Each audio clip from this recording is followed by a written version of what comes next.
All right, we're going to get started. I'm Jerry Cruzman, and that is Maggie Fields with Cruzman Critics. And I think what we'll do, if everybody's in agreement, is do a shout out to one of our fans, I guess, who gave us a suggestion at least a few days ago to watch a movie. So Glam Rock Freddy. I don't know if I should call you Mr. or Mrs. Freddie, or if we can get on a personal basis and call you Glam Rock.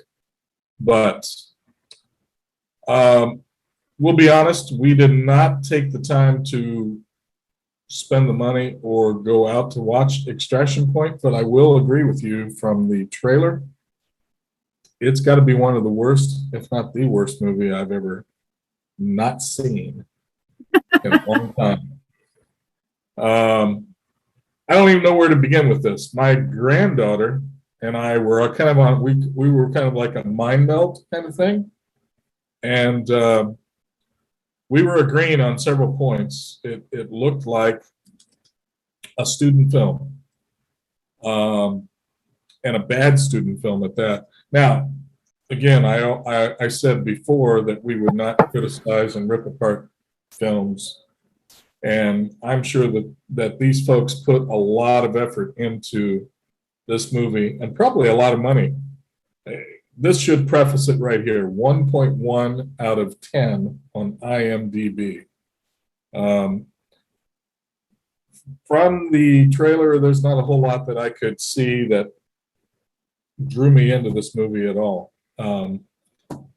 In fact, I worked on and was in a picture back in 88, maybe 89, called Crazed Cop, and that was a lot better picture than this was. So, Maggie, your thoughts? I just went off of what Glam Rock said, that it is the worst film. What you said after you said the trailer was horrible, and Morgan as well, saying that it looked like a child did it. And sorry to whoever did this film, but I didn't even get that far. So, yeah. But thanks for the suggestion, Mr. Glam Rock. Freddie. There was a little bit for Miss Morgan to throw in there. There is a movie that I was associated with. I had a walk-on appearance and worked on called Crazed Cop. So I'm not suggesting you go check it out, but there you go. Let's get into it. We're going to talk about Sweet Girls today. So you can find this film on Netflix. It's rated R, 1 hour and 50 minutes.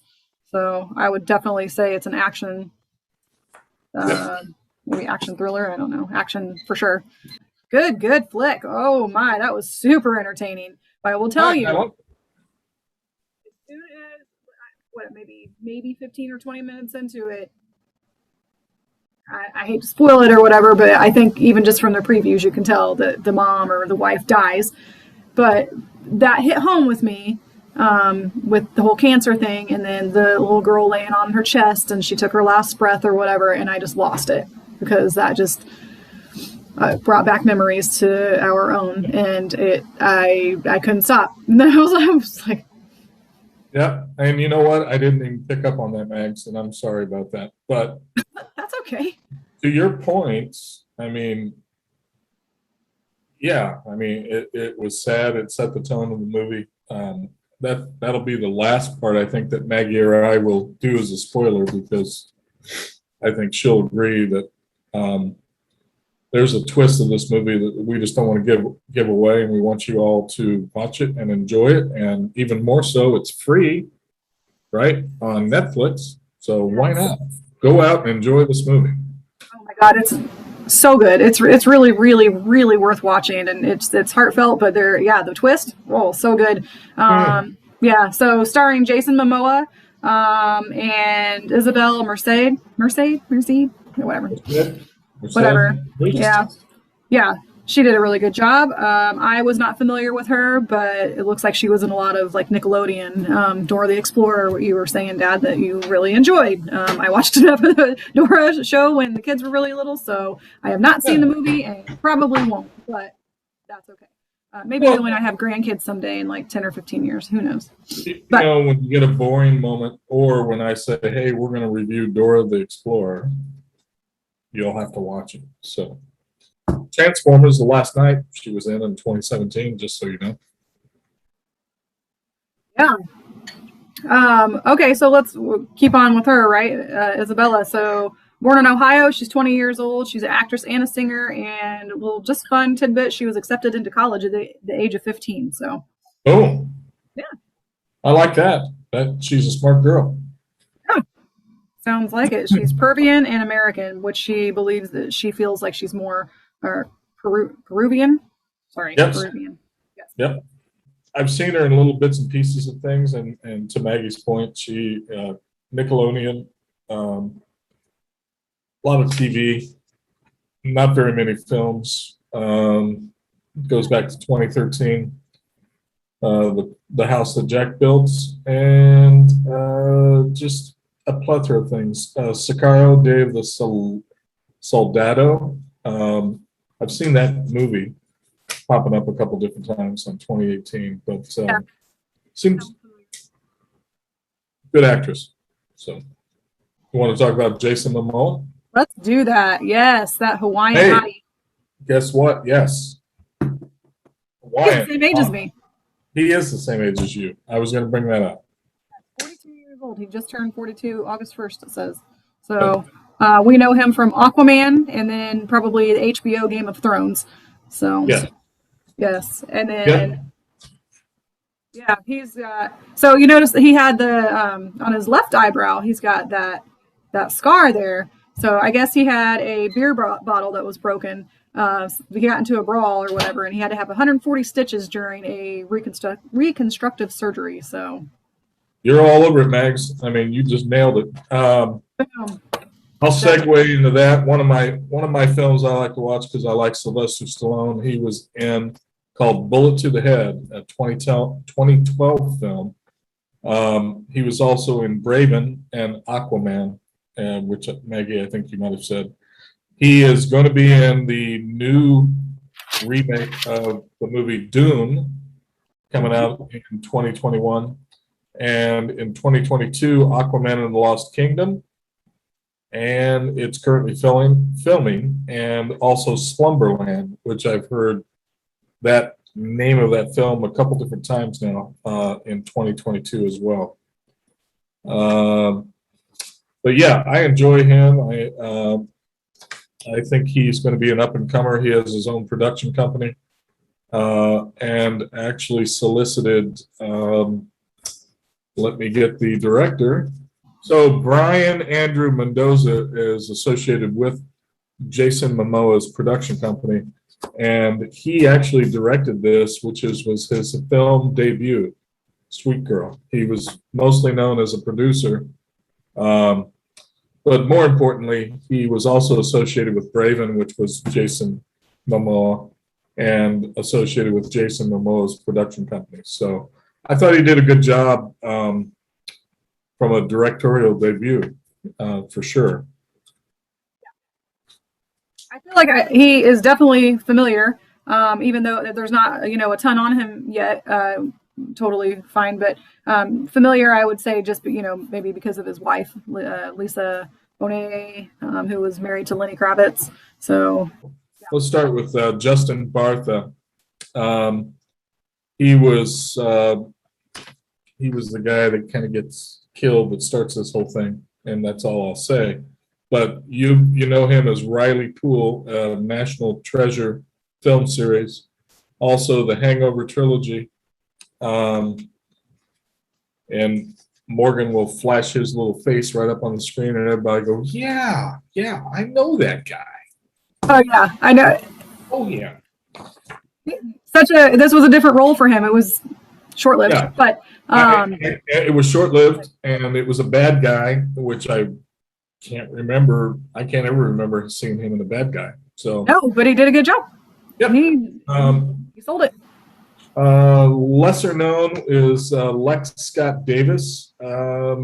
She was the FBI agent who was talking to several of them in the movie, and I won't give any more of that away. She was she was playing Naya in the first Purge, kind of a scary, movie. Also, Lifetime television film Toni Braxton and Unbreak My Heart. Not a lot to her from a film perspective. Really, everything I'm looking at is pretty much Sweet Girl. But again, I thought she did, for the short-lived portion of this film, she did a good job. Michael Raymond James, he was the other detective who worked with her, and he's known mostly from the first season of the HBO series True Blood. He was also in the 2012 film Jack Reacher, a good movie. Shout out for that. Road to Palama in 2013, and then, of course, Sweet Girl. Amy Brenneman has been around forever. Yes, she has. Yes. Extensive television work, NYPD Blues, 93, 94, Judging Amy, 99 to 2005. She's one of those faces that you know and have seen and has just been out there. From a film perspective, the most far-reaching film that I'm familiar with is 1995 Casper, 1995 Heat, good movie, 1996 Fear with Wahlberg. Yeah. Yep. And other than that, a lot of stuff that I probably have seen, but in between, but then it finishes up with Sweet Girl. So Manuel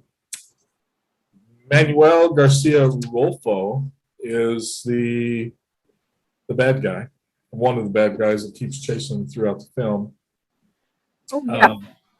Television program, Dusk of Dawn, the series, and he was in the 2016 remake of The Magnificent Seven, also in The Murder on the Orient Express in 2017, and a movie, if you haven't seen it, wow, a lot of money dumped into this movie, but very captivating 2019 film called Six Underground with Ryan Reynolds. Very good film.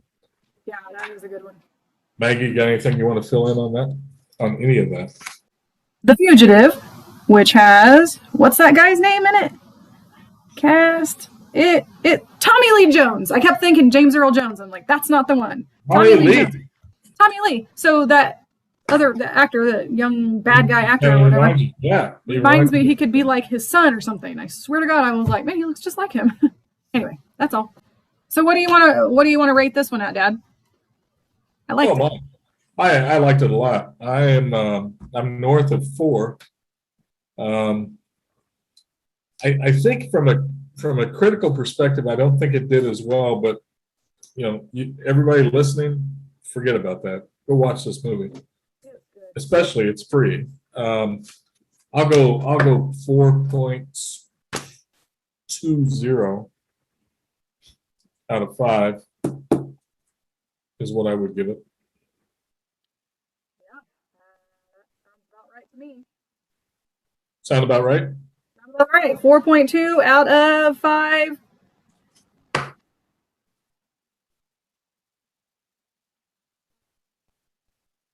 Ping pong balls.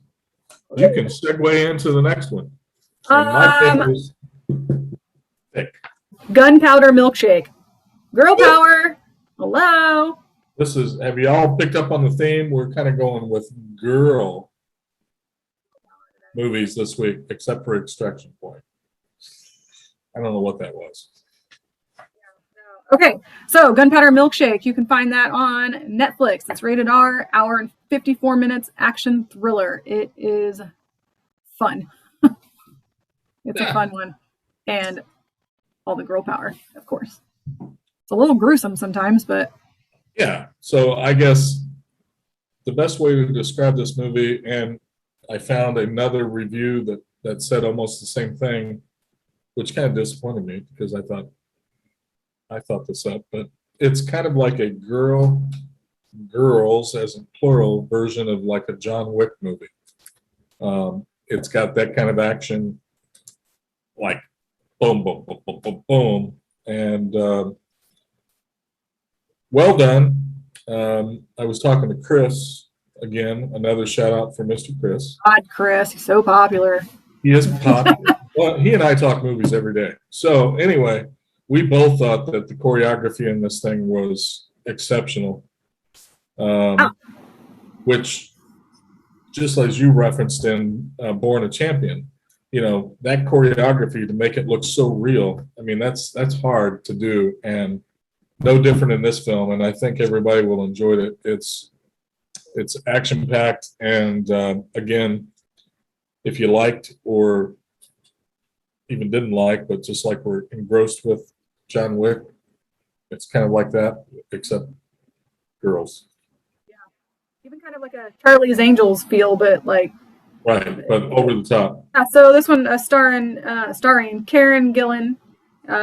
She is from the UK, also, or Scotland, or oh yes, she's Scottish. Like, I don't know. She's Scottish. Like everything I clicked on said something different. And I was like, okay, fine, so whatever. She's from around there.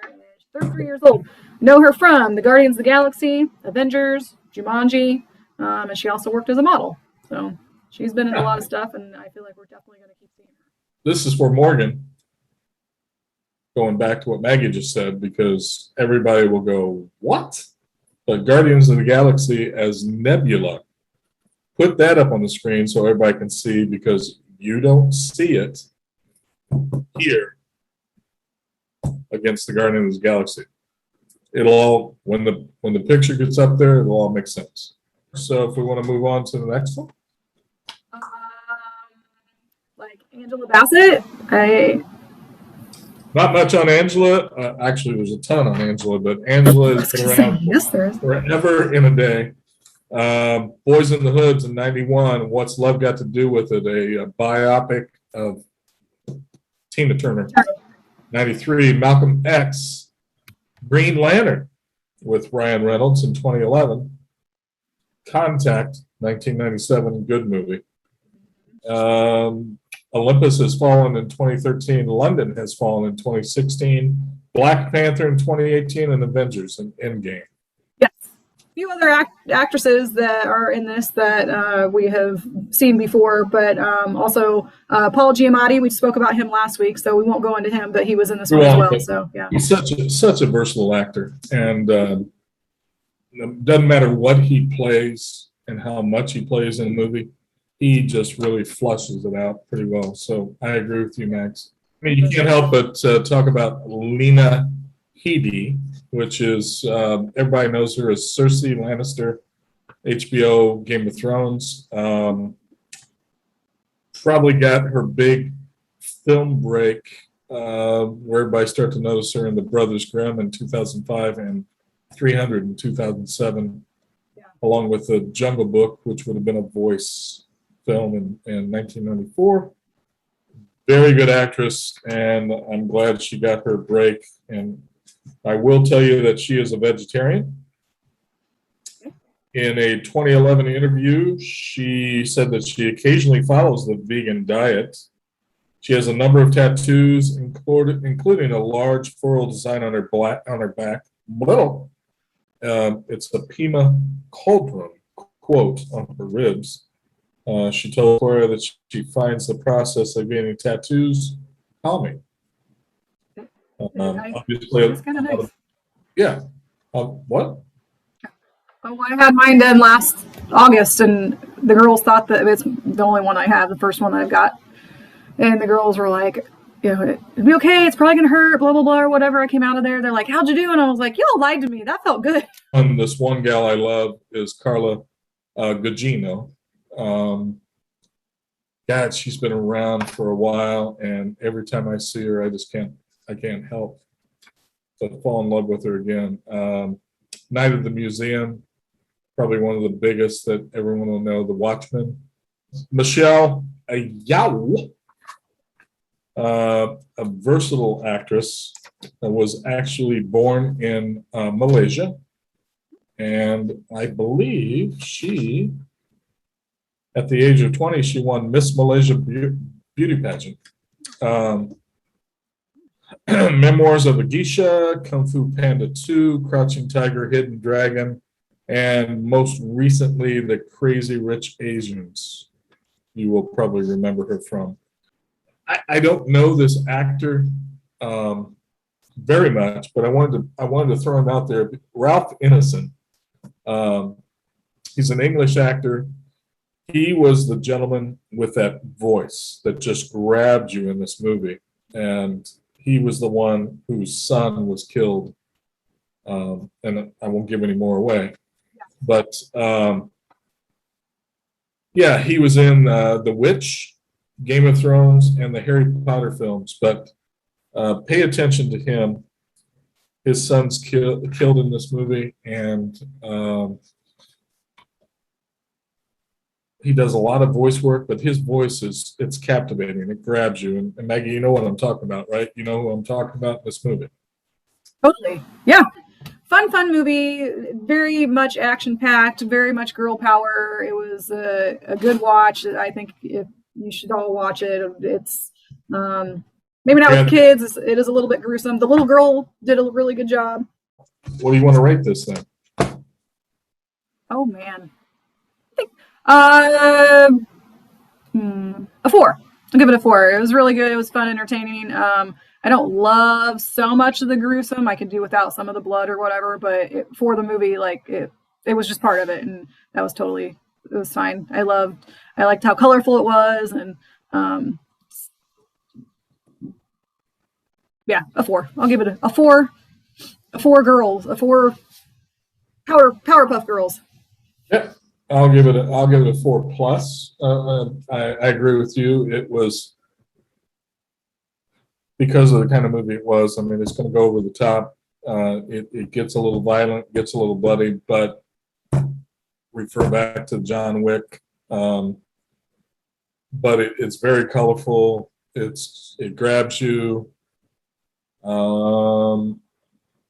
It lets you root for a lot of different people, and I enjoyed it. Okay, you ready for your first question? Yes. What is the most confusing movie you have ever seen? A pretty confusing movie with Sean Connery. Oh. Morgan, put it up there. Zardoz. Okay. If you could sit side by side with any director through production of a picture, which would it be? Oh, I think I wrote that, and man, I got a poker. Like besides Steven Spielberg? Well, that would be my number 1. Would be Spielberg. Number 2 would be Ron Howard. Oh, yes. Number 3, he's dead, but I would go with John Huston. Number 4 would be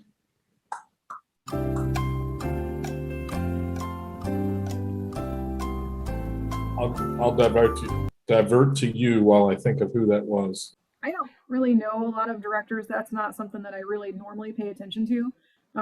But if we're gonna, I know I'm bad. So obviously all of the Jurassic World or Park movies. Alfred Hitchcock. Ooh, Alfred Hitchcock. That's good. That's a lot of good stuff right there. That's good right there. I like it. Alfred Hitchcock. Oh, E.T. Oh, we can go back to 1982, and I would have not remembered if I sat next to him during that movie because I was so little. I would have only been 3. Or Jaws. Let's sit next to him during the making of that one. You know how much I loved it in 3D. Anyway, folks, please send in suggestions. We'll do our best to watch or at least talk about them and give you a shout out. I think if someone was going to get a nickel or even $1 for every time his name was mentioned, Mr. Van Stone, as in Christopher. Oh, I'm sorry, Chris. I know you don't like being called Christopher. My bad. Chris Van Stone. Yeah, he's my movie guy. So we talk at work, and he loves watching this. In fact, sat his family down to watch it on our last episode, and his wife was even tickled to see us and said, "Wow, that's cool." You know, so it's neat. It's neat, and hopefully we get a bigger and broader following out there. And with Morgan working her magic, it should be awesome. Yes. Maggie, anything else? Pretty sure you said it all. Bye, guys. Bye, everybody.